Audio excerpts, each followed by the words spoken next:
Halo semuanya, balik lagi sama kita. Kali ini kita bakal bedah satu dokumen yang menarik banget. Judulnya, 7 Strategi Istri Disayang Suami. Tapi ini bukan sembarang tips loh. Ini dari perspektif Islam. Pasti penasaran kan gimana isinya? Langsung aja nih, poin pertamanya udah nendang banget. Ini bukan sekedar tips psikologi atau relationship goals biasa. Dokumen ini nge-frame semua strategi ini sebagai, dengerin ya, jalan pintas menuju surga bagi seorang istri. Wah, dalam banget kan? Nah, ini dia landasannya. Hadis yang dikutip di awal ini jadi semacam fondasi buat semua strateginya. Ini nunjukin kalau dalam pandangan sumber ini, bakti istri ke suami itu punya nilai spiritual yang luar biasa tinggi. Oke, ini dia peta perjalanan kita. Kita akan bedah 7 strategi ini yang dikelompokin jadi 5 tema besar.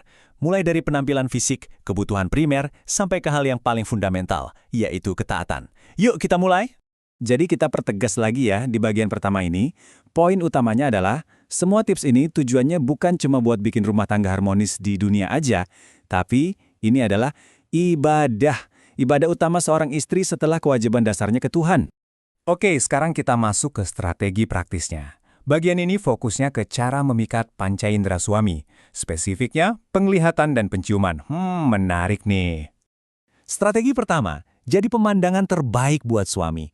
Logikanya gini, pria itu kan makhluk visual. Jadi, penampilan istri yang cantik di rumah itu dianggap penting banget buat menjaga pandangan suami biar nggak jajan di luar gitu katanya. Nah, slide ini ngegambarin kontrasnya secara gamblang.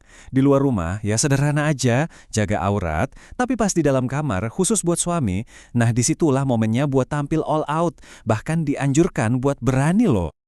Lanjut ke strategi kedua, soal wewangian. Katanya, aroma itu bisa jadi jangkar emosi yang kuat. Jadi, wangi khas seorang istri itu diharapkan bisa meninggalkan jejak rindu yang bikin suami selalu ingat dan kangen. Wah, romantis juga ya. Sekarang kita geser ke bagian yang lebih dalam lagi, yaitu soal memahami kebutuhan primer suami. Apa aja sih itu? Yuk kita bedah. Oke, strategi ketiga ini to the point banget. Menurut dokumennya, hasrat biologis pria itu disamakan kayak rasa lapar, jadi harus dipenuhi. Istri di sini disarankan buat jadi partner yang aktif dan responsif, bukan cuma pasif nunggu aja. Nah, selain lapar yang tadi, ada juga lapar beneran. Ini disebut siklus kenyamanan. Intinya, istri dianjurkan peka sama perut suami. Jangan sampai suami kelaparan, karena katanya itu bisa memicu amarah. Jadi, perut kenyang, hati pun tenang. Oke, urusan fisik dan perut udah. Sekarang kita naik level ke ranah emosi dan psikologis.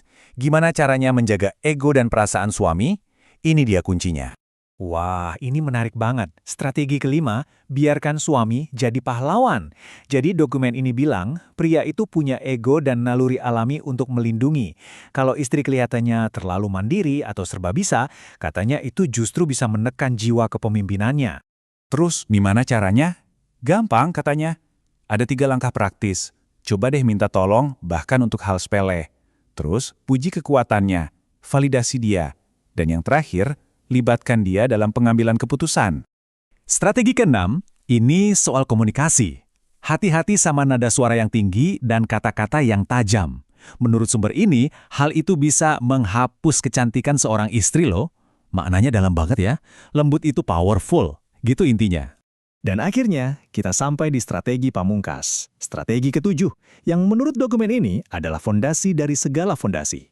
Di sini ditegaskan, suami itu adalah pemimpin absolut dalam rumah tangga.